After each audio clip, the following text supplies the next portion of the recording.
लोकसभा इंतखाबात की तारीखों का ऐलान।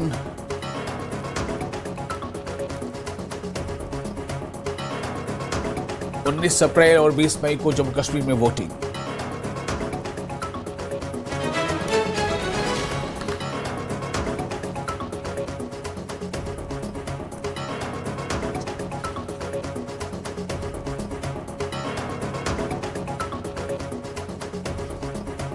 Doctor Farooq Abdullah election commission पर तनकीद की।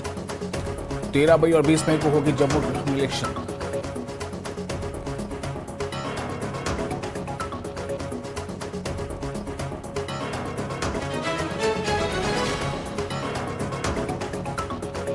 कांग्रेस ने लोकसभा इंतखाबात ऐलान पर किया बरहमी का इजहार। रविंद्र शर्मा ने कहा, जताई थी असेंबली इंतखाबात की उम्मीद, इलेक्शन कमीशन क्या हमें मायूस। BJP senior leader Ravindra Raina का रद्द-ए-अमल इलेक्शन की तारीखों के ऐलान पर जताया इत्मीनान। जम्मू कश्मीर में लोकसभा इंतखाबात पर किया इलेक्शन कमीशन का शुक्रिया अदा।